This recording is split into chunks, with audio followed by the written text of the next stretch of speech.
नमस्कार मित्रों, मैं रणधीर सिंह। स्वागत है आपका फिर से मेरे YouTube channel Randhir sir general awareness में। हम लोग डिस्कस कर रहे थे लॉन्गिट्यूड देशांतर। पार्ट 1 में हमने काफ़ी हद तक इसको कवर भी किया। ये टॉपिक हमारा अंदर छूटा हुआ है साथियों, आज हम इसको पूरा करने का प्रयास करते हैं। और हमने क्या क्या चीज़ डिस्कस कर ली थी वह मैं आपके सामने रख रहा हूँ। तो पिछले पार्ट में हमने डिस्कस किया परिभाषाएँ, प्रधान मध्याह्न रेखा, और प्रधान मध्याह्न रेखा के बाद का हमारा शेष part calculation of time, standard time line, time zone, international date line, ये सारी चीज़ें हमारी बाकी हैं। तो चलिए आगे बढ़ते हैं। हमने यहाँ तक पढ़ लिया था कि पृथ्वी को प्राइम मेरिडियन लाइन जो होती है, प्रधान मध्याह्न रेखा, ये दो गोलार्धों में विभाजित करती है। ईस्टर्न हेमिस्फीयर 0 डिग्री मध्याह्न रेखा के, ये 0 डिग्री देशांतर रेखा साथियों। इसके पूर्व में पूर्वी गोलार्ध ईस्टर्न हेमिस्फीयर और पश्चिम में वेस्टर्न हेमिस्फीयर। उसके बाद हमने डिस्कस कर रहे थे कि उत्तरी ध्रुव और दक्षिण ध्रुव को मिलाते हुए ये हमने प्रधान मध्याह्न रेखा थी। इसके पूर्व दिशा में पूर्वी देशांतर और पश्चिम दिशा में होता है पश्चिमी देशांतर। यानी पूर्वी गोलार्ध में जो देशांतर रेखाएं खींची जाती हैं उन देशांतर रेखाओं को हम पूर्वी देशांतर कहते हैं, और जो देशांतर रेखाएं 0 डिग्री देशांतर रेखा प्रधान मध्याह्न रेखा के पश्चिम में खींची जाती हैं उनको हम पश्चिमी देशांतर रेखाएं कहते हैं। आप देख पा रहे हैं 0 डिग्री मध्याह्न रेखा, इसके पूर्व में 20 डिग्री ईस्ट का मतलब पूर्वी देशांतर रेखा, 20 डिग्री पूर्वी देशांतर रेखा। 40 डिग्री ईस्ट का मतलब 40 डिग्री देशांतर रेखा। 60 डिग्री ईस्ट ऐसे 80 डिग्री ईस्ट ऐसे 90 डिग्री ईस्ट होगा। ऐसे ही पश्चिम की ओर जाएं, ग्रीनिच मीन लाइन से पश्चिम की ओर जाएं तो 20 डिग्री पश्चिमी पूर्व देशांतर रेखा, यानी 20 degree west, 40 degree west, 60 degree west, 80 degree west, ऐसे ही 90 डिग्री वेस्ट होगा। इस तरफ समझने का प्रयास करें सारे साथियों। 0 डिग्री देशांतर रेखा यानी प्राइम मेरिडियन के पूर्व में पूर्वी देशांतर हैं, और प्राइम मेरिडियन के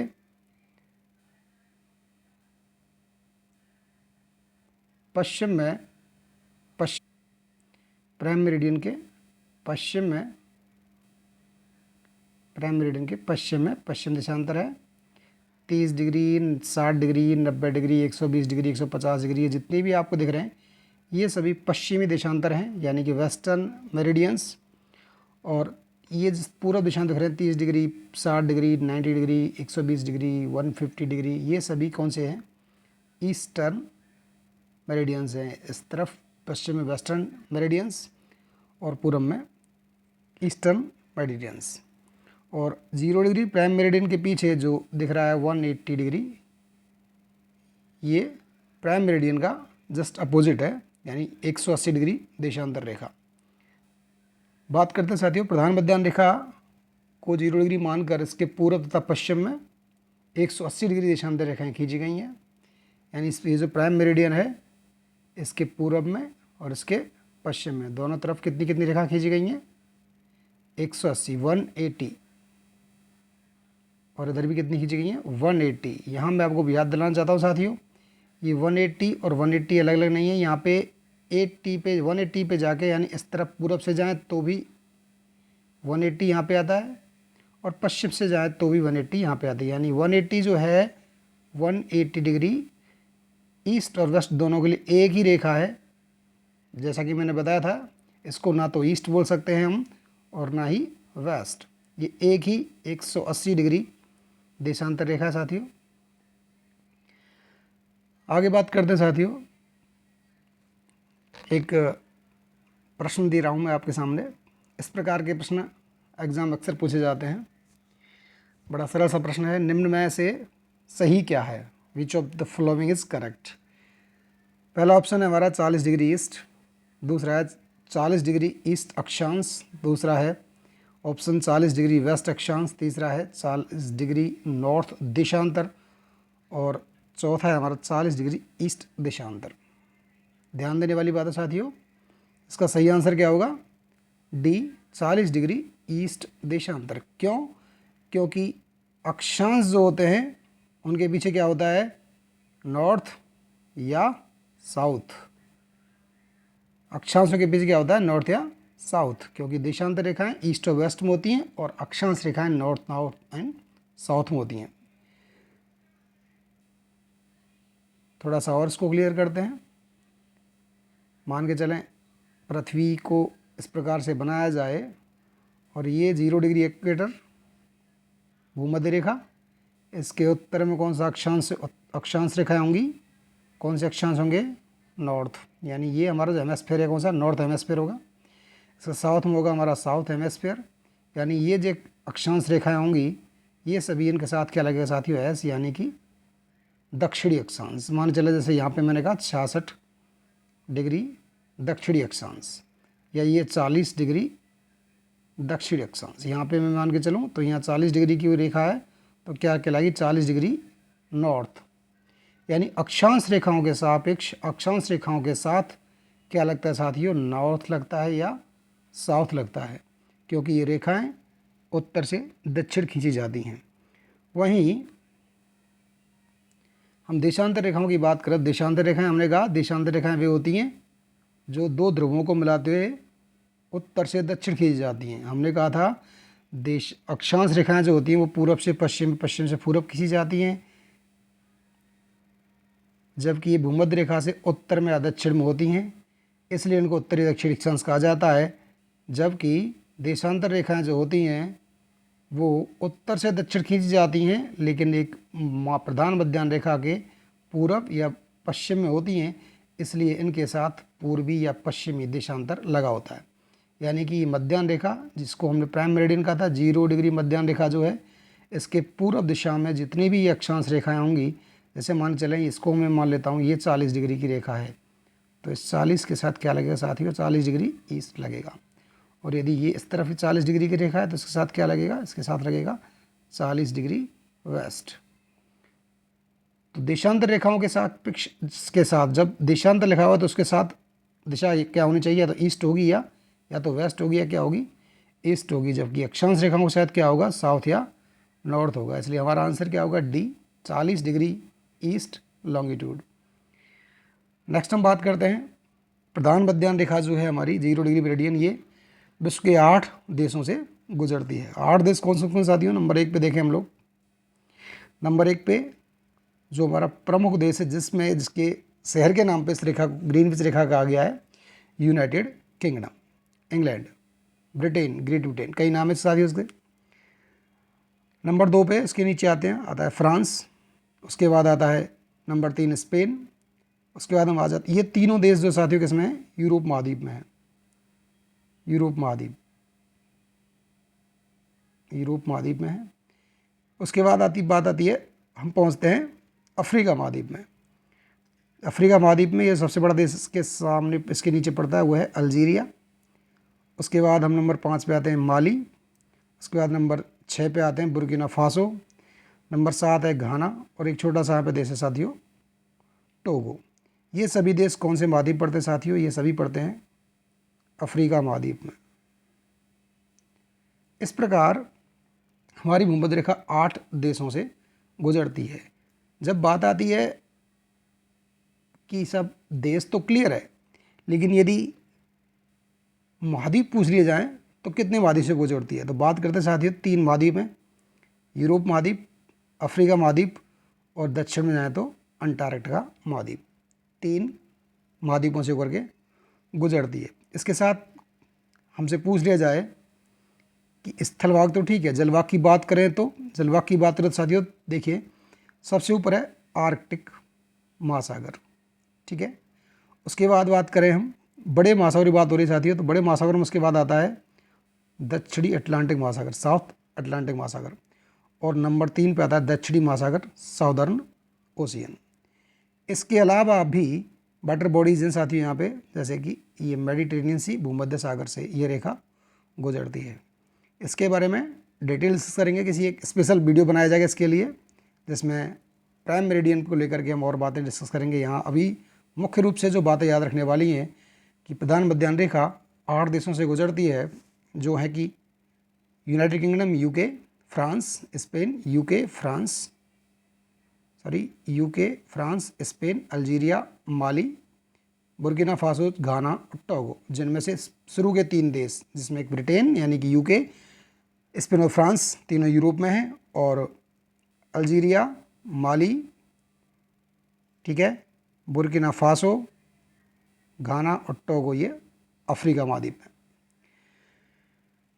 अब अगले टॉपिक पे चलते साथियों, देशांतर रेखाओं के बारे में जो हमने पढ़ा था कि देशांतर रेखाएं जो होती हैं वो स्थिति निर्धारण के साथ समय का निर्धारण भी करती हैं, समय के निर्धारण में काम आती हैं। टाइम कैलकुलेशन जो होता है वो देशांतर रेखाओं के आधार पर होता है। ये कैसे होता है ये जानना रोचक होगा, ये जानना बहुत ही इंटरेस्टिंग होगा और बड़ा ही सरल कंसेप्ट है साथियों। यदि ध्यान से समझेंगे इसको एक बार में तो हमारे समझ में बैठ जाएगी बात। जैसे कि हम जानते हैं पृथ्वी जो है हमारी, वो अपने अक्ष पे पूरा एक घूर्णन करने में कितना समय लगाती है? 24 घंटे। 24 घंटे में पृथ्वी अपने अक्ष पर एक पूरा घूर्णन कर लेती है, जिसके कारण पृथ्वी पर दिन रात बनते हैं। जैसे मान चले यहाँ सूर्य है, सन है, सूर्य का प्रकाश जब पृथ्वी पर पहुँचता है तो वह भाग जो पृथ्वी के सामने है वहाँ क्या होता है साथियों? दिन। ठीक है, पृथ्वी घूमेगी 24 घंटे में अपना चक्कर पूरा करती है, और जो यह भाग जिस पर सूर्य का प्रकाश है यह सूर्य के पीछे पहुंचेगा तो यहाँ हो जाएगी साथियों रात, और यह भाग जो सूर्य के आगे आएगा यहाँ हो जाएगा दिन। तो इस घूर्णन के कारण दिन रात बनते हैं, अर्थात पृथ्वी 24 घंटे में जो घूर्णन करती है वो दिन रात बनाती है, और 24 घंटे में पृथ्वी क्या कर लेती है? एक घूर्णन पूरा कर लेती है। पृथ्वी को एक चक्कर में यानी एक पूर्ण घूर्णन करने में एक दिन का समय लगता है। और एक दिन में समय कितना होता है साथियों? 24 घंटे। यानी 24 घंटे में पृथ्वी को यदि हम गोला मान लें, और हम जानते हैं कि किसी भी गोले के केंद्र पर जो अधिकतम कोण होता है वो कितना होता है? 360 डिग्री। यानी पृथ्वी कितना घूम जाती है 24 घंटे में? 360 डिग्री घूम जाती है। इसको हम थोड़ा मैथ कैलकुलेशन करके देखें। 24 घंटे में यदि पृथ्वी 360 डिग्री घूम रही है तो एक घंटे में कितना घूमेगी? हम 360 में 24 का डिवाइड कर देंगे, 15 डिग्री। यानी एक घंटे में पृथ्वी जो है वो 15 डिग्री की दूरी तय करेगी। एक घंटे में पृथ्वी कितना घूम जाएगी? 15 डिग्री घूम जाएगी। साथियों एक घंटे को यदि हम मिनट में कन्वर्ट कर दें तो कितने होते हैं? 60 मिनट। ठीक है, 60 मिनट में पृथ्वी कितना घूर्णन कर रही है? 15 मिनट का घूर्णन कर रही है। इसलिए 1 डिग्री घूर्णन में कितना समय लगेगा? 15 डिग्री में 60 डिग्री में हम 15 मिनट का भाग दे दें तो 4 मिनट। यानी पृथ्वी को 1 डिग्री घूर्णन करने के लिए कितना समय लगेगा साथियों? 4 मिनट का समय लगेगा। यानी 1 डिग्री देशांतर को पृथ्वी के जो देशांतर रेखाएं हैं, इन देशांतर रेखाओं के बीच की दूरी मैंने कहा 1-1 डिग्री पे देशांतर रेखा खींची गई हैं। तो 1 डिग्री देशांतर को, जैसे मैंने कहा चला ये 40 डिग्री है, ये 41 डिग्री है, ये 42 डिग्री है, तो 40 डिग्री से 41 डिग्री 1 डिग्री को दूर करने में सूर्य के प्रकाश को कितना समय लगेगा? 4 मिनट लगेगा। यानी कि सूर्य का प्रकाश जब 40 डिग्री पर है तो उस सूर्य के प्रकाश को 41 डिग्री पर पहुंचने पर कितना समय लगेगा? 4 मिनट लगेगा। इसको एक एग्जाम्पल से समझते हैं। आप देख पा रहे हैं इस डायग्राम में, चित्र में, कि सूर्य जब 10 डिग्री पर है, सूर्य जब 10 डिग्री की रेखा पर है, इस डिग्री रेखा पर है, तो घड़ी में समय हो रहा है साथियों दोपहर के 12 बज रहे हैं। और सूर्य जब पहुंचा 11 डिग्री देशांतर रेखा पर, 11 डिग्री देशांतर रेखा पर, यानी कि कितनी दूरी तय की? 1 डिग्री की दूरी तय की। 1 डिग्री देशांतर सूर्य चला तो घड़ी में समय क्या होगा साथियों? 12:04, 12:04 PM। दोबारा समझने का प्रयास करेंगे। हमने कहा कि एक देशांतर रेखा को पार करने में पृथ्वी कितना समय लेती है? 4 मिनट का समय लेती है। इसलिए जब एक 10 डिग्री की देशांतर रेखा पर 12 बज रहे होंगे तो 11 डिग्री देशांतर रेखा पर कितने बज जाएंगे? 12:04। 1 डिग्री देशांतर को पार करने में सूर्य का प्रकाश 4 मिनट का समय ले रहा है। इसका मतलब क्या हुआ? इसका मतलब ये हुआ कि पूर्वी गोलार्ध में समय मध्याह्न रेखा से 4 मिनट प्रति 1 डिग्री देशांतर आगे होता है। कैसे होता है वो मैं आपको अभी समझा देता हूँ। पूर्वी गोलार्ध में देखिए साथियों, पृथ्वी ये बनाया हमने 0 डिग्री देशांतर, 0 डिग्री के इस तरफ कौन सा देशांत गोलार्ध है, पूर्वी गोलार्ध है, ईस्टर्न हेमिस्फीयर।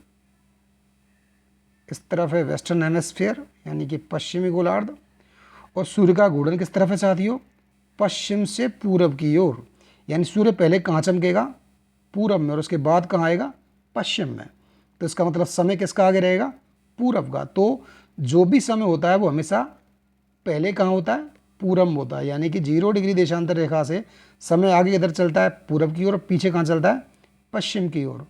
और कितना आगे चलता है साथियों, पूर्वी गोलार्ध में मध्याह्न रेखा से 4 मिनट प्रति एक देशांतर, यानी हर एक देशांतर रेखा पर 4 मिनट आगे सूर्य चल रहा होता है। यानी कि पहले 1 डिग्री देशांतर पर दोपहर के 0 डिग्री पर दोपहर के 12 बज रहे हैं, 0 डिग्री पर दोपहर के 12 बज रहे हैं, तो 1 डिग्री पर 12:04 होंगे, 2 डिग्री पर 12:08 होंगे, 3 डिग्री पर 12:12 होंगे। इस प्रकार से प्रत्येक 1 डिग्री देशांतर पर मिनट 4 मिनट आगे चलता है समय।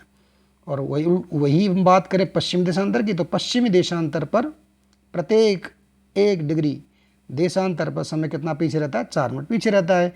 यानी मैंने कहा 0 डिग्री पर 12 बज रहे हैं, तो 1 डिग्री वेस्ट में समय क्या हो रहा, 11:56, 11:56। 2 डिग्री देशांतर पर क्या होगा साथियों, 2 डिग्री वेस्ट में समय क्या होगा, और 4 मिनट घटा दीजिए, 11:52। इस प्रकार से पश्चिम की ओर जाने पर प्रत्येक 1 डिग्री देशांतर पर 4 मिनट का समय घटता चला जाता है। इसको और ढंग समझेंगे। उत्तरी ध्रुव और दक्षिण ध्रुव, इनको मिलाने वाली देशांतर रेखाएं। अगर यहाँ एक एक देशांतर रेखा 1-1 डिग्री के अंतर पे है, यानी जो ये लाइंस खींची हुई हमारी देशांतर रेखाएं हैं, यानी ये देशांतर रेखाएं ये 1-1 डिग्री के अंतराल पे खींची हुई हैं। मान चलें ये यदि 90 है तो ये क्या है, 91, और ये क्या है, 92। इस तरफ ये वाला कितना है, 89, और ये क्या है, 88, और ये क्या है, 87। तो 90 डिग्री देशांतर से 91 डिग्री तक, 91 तक आने पर कितना समय आगे बढ़ जाएगा, 4 मिनट, और पीछे जाएंगे तो कितना समय घट जाएगा, 4 मिनट। तो प्रत्येक 1 डिग्री देशांतर पर कितने समय का अंतर होता है, 4 मिनट का। पूर्वी देशांतर की बात करें तो पूर्वी देशांतर में जैसा ही दिख रहा है, पूर्वी देशांतर में ग्रीनविच से पूर्व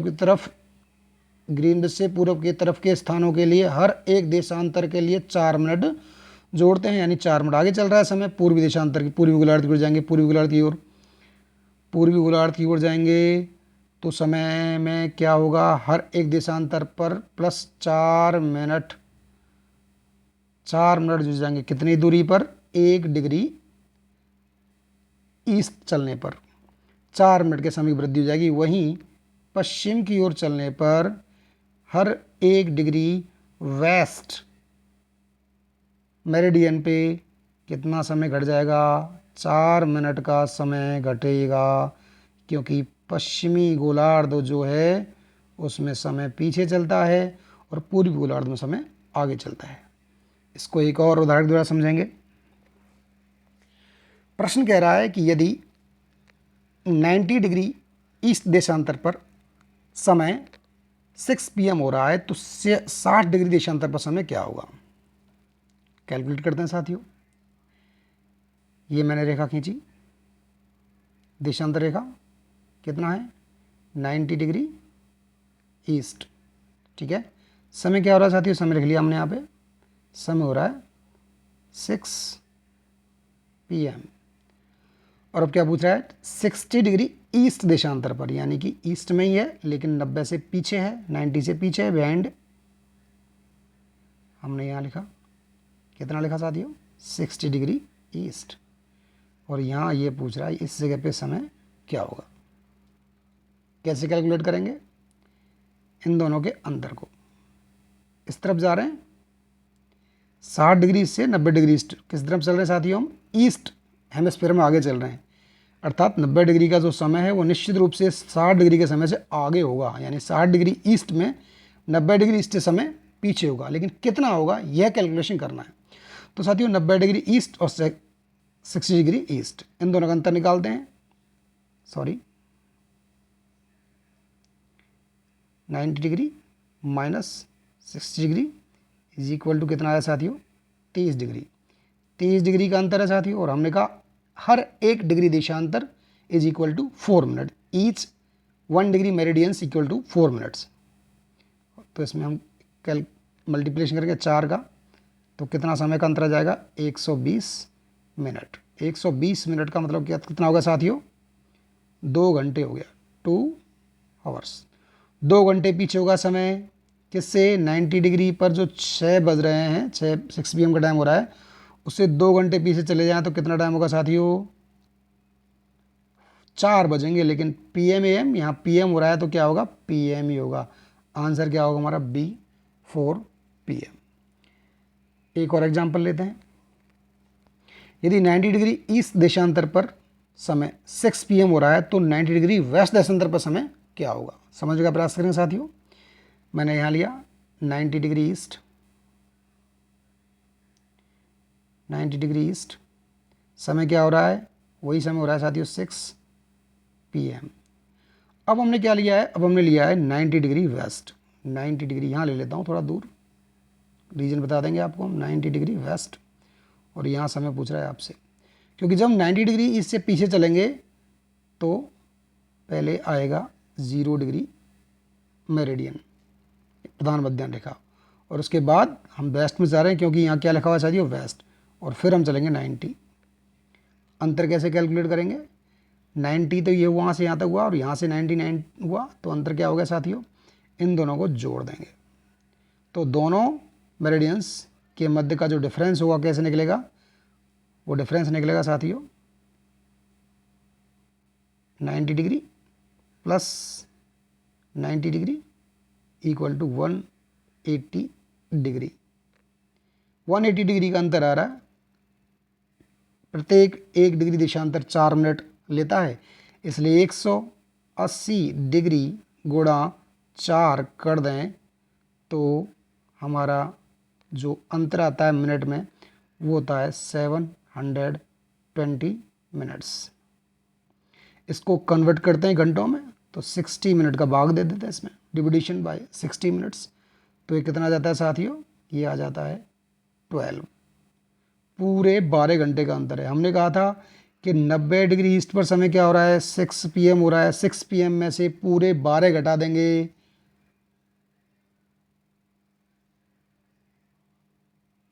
6 PM में से पूरे 12 घटा देंगे तो साथियों हमारा निकल कर आता है 12 घंटे का अंतर। और 12 घंटे का अंतर मतलब कितना होता है साथियों, यदि सुबह के शाम के 6 बज रहे हैं, सुबह के 6 बज शाम के 6 बज रहे हैं 6 PM, तो 90 डिग्री वेस्ट पे जो टाइम होगा वो होगा हमारा 6 AM, जो कि गलती से किसी भी ऑप्शन में नहीं है।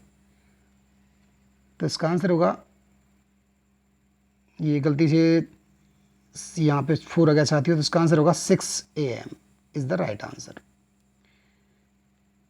टाइपिंग मिस्टेक है साथियों, क्षमा करेंगे, 6 AM। बात करते हैं इसको थोड़ा और समझते हैं, टिप्स समझते हैं इसके लिए कि यदि इस प्रकार के प्रश्न आए तो हम कैसे हल करेंगे। तो साथियों जब समान देशांतर होंगे तो समान देशांतर होने पर अंतर निकालने के लिए, यानी कि जब हमको कैलकुलेशन पूछा जाए टाइम का, तो अंतर निकालने के लिए हमको समान देशांतर होने पर दोनों दिए गए देशांतर को आपस में सब्सट्रैक्ट कर देंगे। अभी हमने पढ़ा था कि 90 डिग्री ईस्ट में 90 डिग्री ईस्ट में टाइम हो रहा था 6 PM का, और हमसे पूछा था 60 डिग्री ईस्ट में समय क्या होगा। तो दोनों देखे जाए तो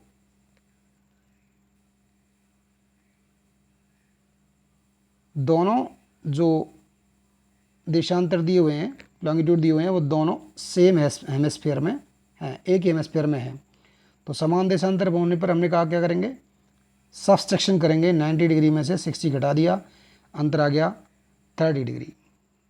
कितना अंतर आ गया साथियों, 30 डिग्री। इसको टाइम डिफरेंस निकाल लेंगे, ये डिग्री का अंतर है, टाइम डिफरेंस 4 का मल्टीप्लिकेशन कर देंगे, 120 मिनट घंटे में चेंज कर देंगे आवर में, 60 मिनट का डिवाइड कर देंगे 2 आवर्स।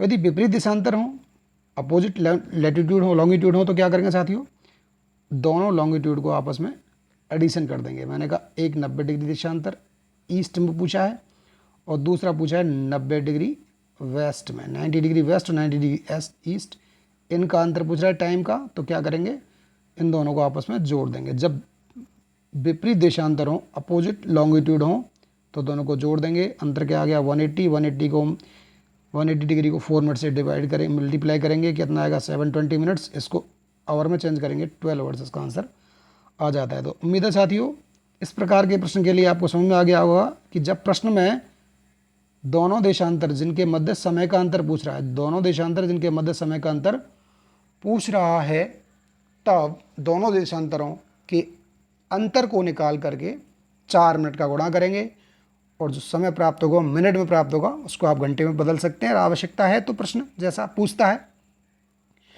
और यदि अपोजिट लॉन्गिट्यूड है, विपरीत देशांतर हैं, तो क्या करेंगे, एडिशन कर देंगे दोनों लॉन्गिट्यूड का और उसका मल्टीप्लिकेशन कर देंगे 4 मिनट से, और हमारा टाइम डिफरेंस मिनट्स में आ जाएगा, जिसको हम कन्वर्ट कर लेंगे 60 से डिवाइड करके आवर्स में, if question ask you. Next हम बात करते हैं लोकल टाइम की। लोकल टाइम होता क्या है लोकल टाइम साथियों, ज्योग्राफिकल जो लैंग्वेज में कहें, भूगोल की परिभाषा में कहें, तो वो परिभाषा कुछ इस प्रकार से साथियों कि किसी स्थान पर जब सूर्य दोपहर में चमकता है, उस समय जो घड़ी में समय होता है उसे वहाँ का लोकल टाइम कहते हैं, जो प्राय 12 बजे होता है। ये परिभाषा थोड़ी कन्फ्यूजिंग होती है, हम बड़े सरल इस तरीके से समझेंगे साथियों कि जिस देशांतर पर सूर्य चमक रहा है, जिस देशांतर पर सूर्य चमक रहा है, उसका 0 डिग्री देशांतर से डिफरेंस निकाल करके, 0 डिग्री देशांतर से डिफरेंस निकाल करके हम टाइम का कैलकुलेशन करते हैं। जो अभी हमने किया था पिछले प्रश्नों में, जो हमने हल किया था, वो जो टाइम निकल के कर आ रहा है साथियों, वो लोकल टाइम ही है।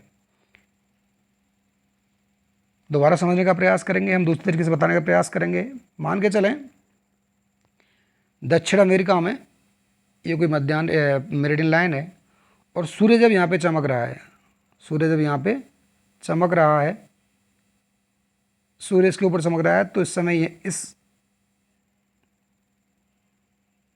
क्षेत्र में समय घड़ी में क्या हो रहा होगा साथियों, 12 नून, यानी ये 12 PM का टाइम हो रहा होगा। ये यहाँ का लोकल टाइम हो गया, ये यहाँ का लोकल टाइम हो गया। लेकिन क्या जब इस जगह पे 12 बज रहे होंगे तो क्या अन्य शेष सभी जगहों पे घड़ियाँ बंद होंगी? जी नहीं, वहाँ भी कोई अपना अपना लोकल टाइम होगा, जो कि कैसे कैलकुलेट किया जाएगा, 0 डिग्री देशांतर से डिफरेंस के आधार पर। एग्जाम्पल इसमें दिया हुआ है हमारे सामने, एक छोटा सा देश है भूटान, जिसकी राजधानी थिम्पू है, और थिम्पू का एक ये दिया हुआ है लॉन्गिट्यूड कितना है 90 डिग्री, ये 90 डिग्री लॉन्गिट्यूड पे थिम्पू मौजूद है। और कहा जा रहा है कि 90 डिग्री जो है वो 0 डिग्री से कितना दूर है साथियों, 90 डिग्री के डिफरेंस पे ही है। 90 डिग्री डिफरेंस पे है तो हमने टाइम डिफरेंस निकाल लिया, कितना आ गया 360 मिनट। 360 मिनट इसको हम डिवाइड कर दें 60 से, तो कितना अंतर आ गया, 6 आवर का अंतर आ गया, 6 आवर का अंतर आ गया। यानी कि यदि ग्रीन ब्रिज पे 12 बज रहे हैं तो इससे 6 घंटे आगे जाएं, थिम्पू में क्या टाइम हो रहा होगा साथियों, 6 बज रहे होंगे, और 6 बजे ही थिम्पू का क्या होगा साथियों, लोकल टाइम होगा। इस समय थिम्पू में जो 6 बज रहे हैं, 6 बजे का ही लोकल टाइम होगा। और जब 90 डिग्री पे सूर्य चमकेगा सीधा, तो थिम्पू में कितने बज रहे होंगे साथियों, 12 बज रहे होंगे। 12 बजने का मतलब है ग्रीनविच में कितना टाइम हो रहा होगा, 6 AM। यानी कि ग्रीनविच का जब लोकल टाइम 6 AM है, तो उस समय थिम्पू का जो लोकल टाइम है वो क्या है, 12 PM। ज्योग्राफिकल लैंग्वेज में वो जो 12 PM है वो उस स्थान का लोकल टाइम है। लेकिन मैंने कहा अभी हमें समझने के लिए इतना समझ लेना साथियों कि प्रत्येक देशांतर रेखा पे प्रत्येक देशांतर रेखा पे जो टाइम निकल करके आ रहा है वही उसका लोकल टाइम है। लोकल टाइम के साथ, लोकल आप समझते होंगे, लोकल, लोकल का मतलब होता है स्थानीय। हम अपने गली मोहल्ले से कोई सामान वस्तु खरीद लेते हैं और उस पर कोई ब्रांड या लेबल नहीं लगा होता है तो हम कहते हैं साहब लोकल वस्तु है, यानी कि यहीं के आसपास की बनी हुई है। और उसी पे कोई ब्रांड लगा होता है, थप्पा लगा होता है, कहते हैं साहब ब्रांडेड वस्तु है, बाहर से आई हुई है। यानी कि हमारी घड़ियों में जो हमारा समय चल रहा है, हम जो समय मान के चल रहे हैं, वो खैर मानक समय रेखा से उसको आगे समझा देंगे हम। लेकिन यदि हम लोकल की बात करें, जिस समय घड़ियाँ नहीं हुआ करती थी लोगों के पास, तो उसका, उस स्थान का समय निर्धारण किससे किया जाता था? सूर्य की स्थिति के आधार पर। और सूर्य की स्थिति के आधार पर जब सूर्य हमारे बिल्कुल सिर पे चमकता था, हमारे जिस स्थान पर निवास करते हैं, जहाँ जिस क्षेत्र में जो व्यक्ति रहता है, तो वह उसका दोपहर का समय, उसका लोकल टाइम, लोकल नून होता है। डिस्कस करेंगे इस चीज़ को कभी डिटेल में। अभी बात करते हैं टाइम जोन की। क्या होता है टाइम जोन? टाइम जोन समझने से पहले, डिटेल समझने से पहले टाइम जोन समझें। शब्द का मतलब क्या होता है? Time zone. जिस प्रकार से हमने जोन पढ़ा था, दो अक्षांश रेखाओं के बीच के क्षेत्र को जोन कहते हैं, ठीक है। दो देशांतर रेखाओं के बीच के क्षेत्र को गोरे कहते हैं। तो यहाँ टाइम जोन क्या होगा? यहाँ टाइम जोन का मतलब है निश्चित रूप से कोई ऐसा क्षेत्र होगा, बिल्कुल। इस पूरे मैप पे, विश्व के एक मैप पे इस प्रकार से पूरे विश्व को 24 भागों में बांट दिया गया। कितने भागों में साथियों? 24। और ये सभी 24 भाग क्या कहलाते हैं? ये सभी टाइम जोन कहलाते हैं। समझेंगे आगे चल के इस चीज़ को। अभी कुछ मुख्य बातें समझ लें। Time zone, there are 24 hours in a day. There are 24 time zones. The world rotates through 360 degree. Each time zone is 15 degree wide. 360 divided by 14, 24 is equal 15 degree. समझने का प्रयास करेंगे साथियों इसको बहुत सरल भाषा में। हमने कहा कि ये 0 डिग्री मध्याह्न रेखा है, ठीक है। ये 0 डिग्री मध्याह्न रेखा है, प्राइम मेरिडियन। हमने कैलकुलेट किया था पृथ्वी को घूमने में कितना समय लगता है? 24 घंटे। 24 घंटे में पृथ्वी कितनी घूमती है? 360 डिग्री, ठीक है। इसलिए 1 घंटे में कितना घूमेगी? 360 divided by 24 is equal to 15 degree. 15 degree कितने देर में?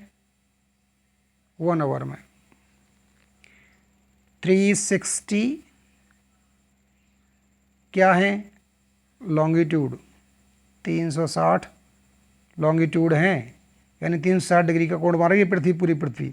तो इस पूरी पृथ्वी को 15-15 डिग्री के 24 भागों में बांट दिया गया है और प्रत्येक भाग 1 घंटे का समय देता है। ये कहलाते हैं टाइम जोन। दोबारा समझेंगे। पूरी पृथ्वी को 15-15 डिग्री के 24 टाइम जोन में बांट दिया गया है और प्रत्येक टाइम जोन है वो 1 घंटे का समय दर्शाता है। समझने का प्रयास करेंगे। हम इस नक्शे पर थोड़ा ध्यान देंगे साथियों। नक्शा क्या कहता है? आप ध्यान से देखें तो नून लिखा हुआ है, यहाँ पे नून लिखा हुआ है, और यहाँ से आगे जाते ही 1 डिग्री पे लिखा हुआ है 1 PM। और ये जो 1 PM का डिफरेंस है, यानी नीचे देखें हम 1 घंटे का डिफरेंस जो है, तो ये जितने भी ब्लॉक्स जोन बने साथी, प्रत्येक जोन जो है 1-1 घंटे का समय अंतराल दिखा रहे हैं। और 1 घंटे के समय अंतराल के लिए कितना डिग्री चलना पड़ेगा बताइए आप? अभी मैंने बताया था आपको 1 डिग्री देशांतर इज इक्वल टू 4 मिनट।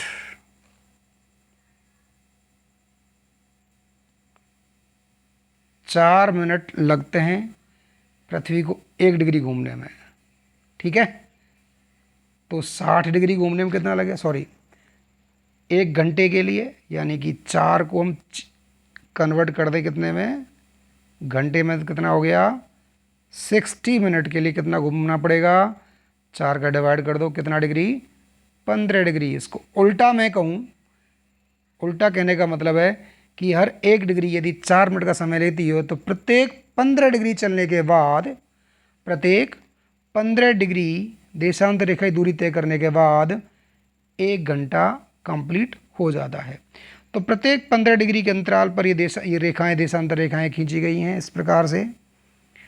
ये देशांतर रेखाएं वे रेखाएं हैं जो साथियों इस क्षेत्र को टाइम जोन में बदल देती हैं।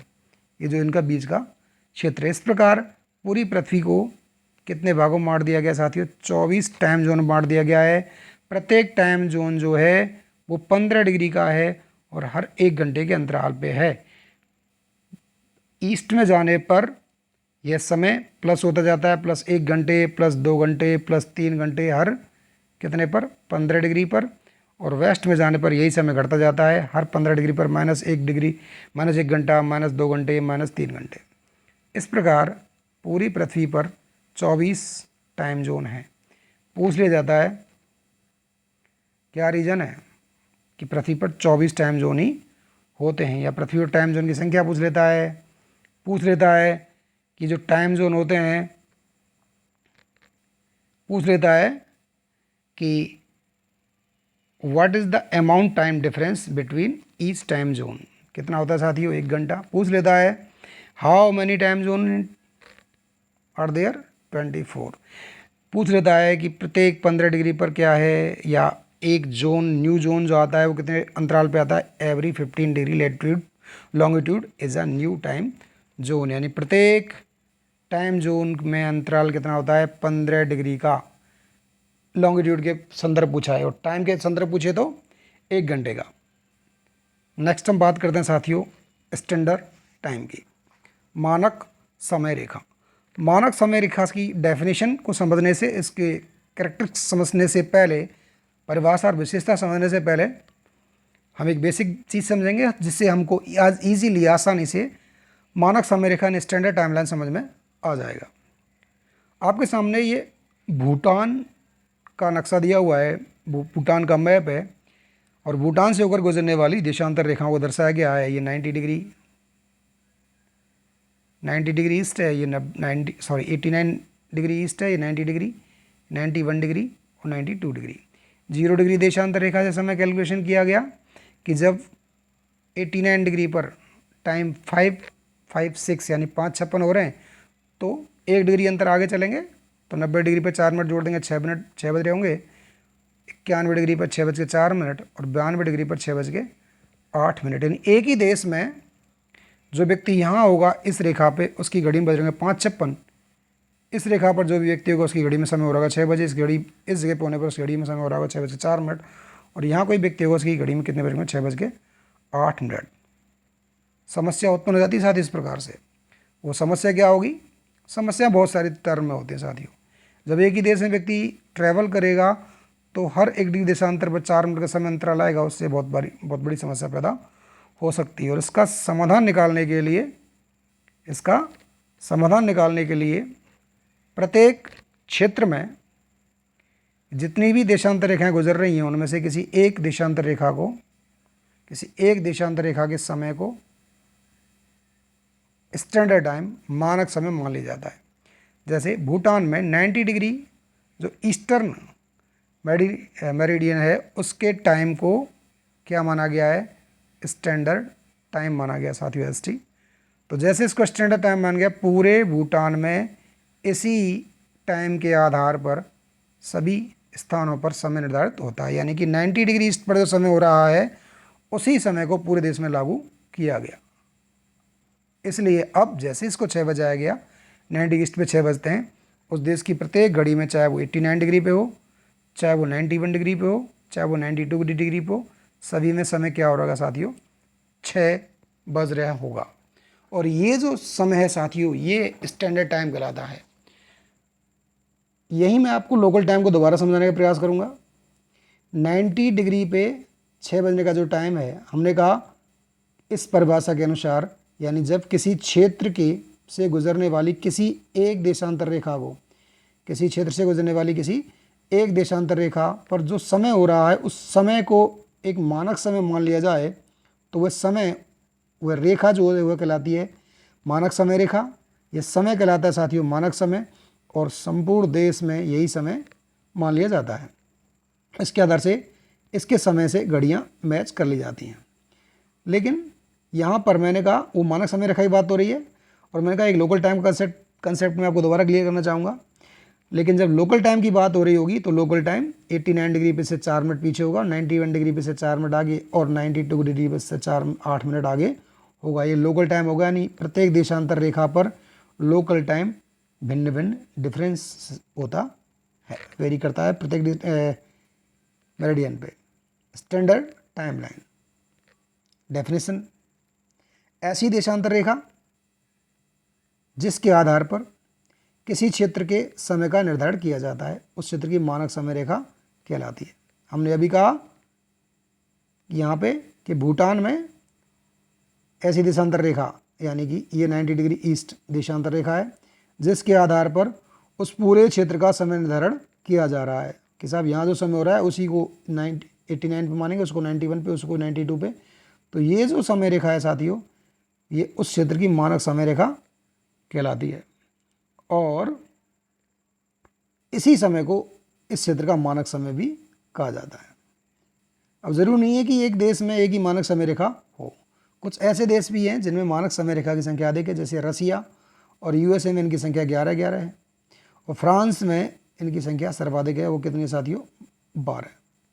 याद रखने वाली चीज़ है कि विश्व में सर्वाधिक स्टैंडर्ड टाइमलाइन कौन सी कंट्री में है, और वो है फ्रांस। आगे बात करें भारत की मानक समय रेखा की, तो भारत की मानक समय रेखा 82.5 डिग्री 30 मिनट पूर्वी देशांतर को निर्धारित किया गया है, और ये मानक समय रेखा मानी गई है। मानक समय रेखा भारत में उत्तर प्रदेश के मिर्ज़ापुर से गुजरती है। मिर्ज़ापुर साथियों इलाहाबाद के पास है।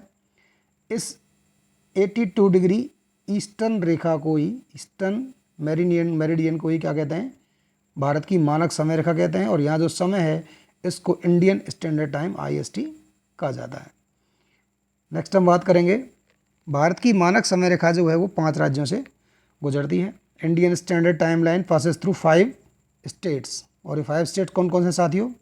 उत्तर प्रदेश, मध्य प्रदेश, छत्तीसगढ़, उड़ीसा, आंध्र प्रदेश। यहाँ एक ट्रिक दे रखी है, UP is in comma, UP for Uttar Pradesh. UP आप नक्शे में देख पा रहे होंगे, नंबर 1 पे यूपी है, नंबर 2 पे मध्य प्रदेश है, नंबर 3 पे छत्तीसगढ़ है। यहाँ ये नंबर 3 पे छत्तीसगढ़ है, ठीक है। नंबर 4 पे उड़ीसा है, और नंबर 5 पे गया साथियों आंध्र प्रदेश। नक्शे की बात करें, नंबर 1 पे है यूपी, ठीक है। ये है उत्तर प्रदेश साथियों, ये है हमारा मध्य प्रदेश।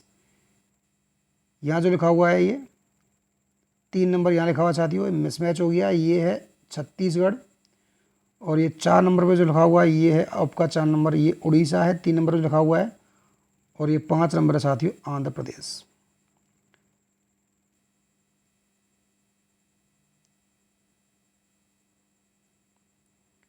ये है 1 नंबर, और नंबर 2 लिखा हुआ है छत्तीसगढ़। ये छत्तीसगढ़ है ग्रीन कलर में, ये है नंबर 2 साथियों। यहाँ पे ये जो वाला एरिया ये है छत्तीसगढ़, ठीक है। उसके बाद हम बात करें, ये है मध्य प्रदेश,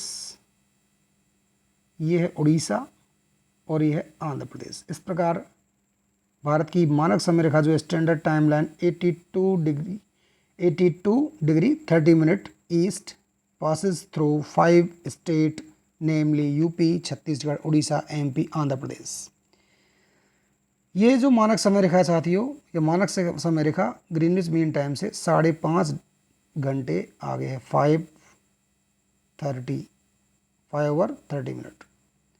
कैलकुलेशन कर सकते हैं, कोई बड़ी बात नहीं है, आप करना चाहें तो 0 डिग्री से और 82 डिग्री 30 मिनट का अंतराल जो है वो कितना अंतराल है? 82 डिग्री 30 मिनट, गुणा कर लें आप 4 मिनट का, तो कितना निकल के जाता है साथियों?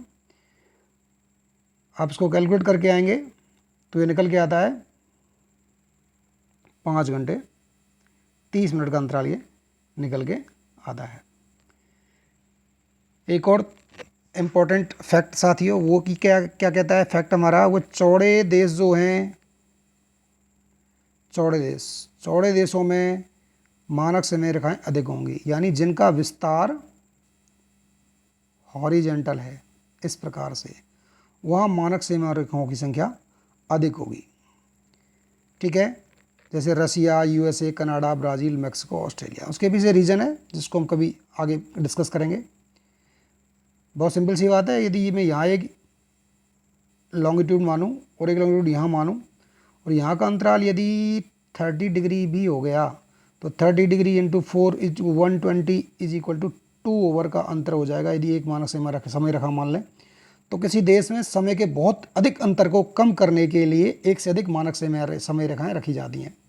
यदि वो देश कैसा है, उसका जो विस्तार है वो कैसा है साथियों, हॉरिजेंटल ज़्यादा है, वाइड कंट्रीज हैं। जो लंबे देश, लॉन्ग कंट्रीज हैं, जैसे कि चिली, वहाँ पर केवल एक मानक रेखा से काम चल सकता है, 2 हो सकती हैं, 3 हो सकती हैं, लेकिन इतनी अधिक नहीं होती, कम मानक समय रेखाएं होती हैं। बात करते हैं अंतर्राष्ट्रीय तिथि रेखा की। 1884 में समझौते के द्वारा 180 डिग्री देशांतर रेखा को अंतर्राष्ट्रीय तिथि रेखा कहा गया। By an international agreement in 1884 the 180 degree longitude lines was considered as the international date line. यह सीधी रेखा ना होकर के जिक्सो लाइन है। जिक्सो लाइन क्यों है, उसके पीछे कारण है असमान समय निर्धारण। इसको भी हम बात करेंगे साथियों कैसे है। ये बताया गया कहाँ कहाँ मुड़ी हुई है साथियों, मैं समझा देता हूँ आपको। 0 डिग्री देशांतर रेखा जैसे यहाँ चलती है साथियों, यहाँ अलास्का को बचाने के लिए, साइबेरिया क्षेत्र को बचाने के लिए अलास्का की तरफ मुड़ती है। यहाँ आता है साइबेरियन सी, ऊपर है साथियों प्रशांत महासागर, नीचे अटलांटिक महासागर है। दोनों के बीच क्षेत्र को बचाने के लिए बेरिंग जल संधि है। बेरिंग जल संधि से स्थल भाग को बचाने के लिए इसको पश्चिम की ओर मोड़ा गया है। सीधे ले जाएं, फिजी द्वीप समूह को बचाने के लिए इसको और पूर्व में मोड़ा गया है, और न्यूजीलैंड द्वीप समूह को बचाने के लिए इसको जगह जगह पे मोड़ा गया है। इसको मोड़ने का कारण ये है साथियों, यदि इस रेखा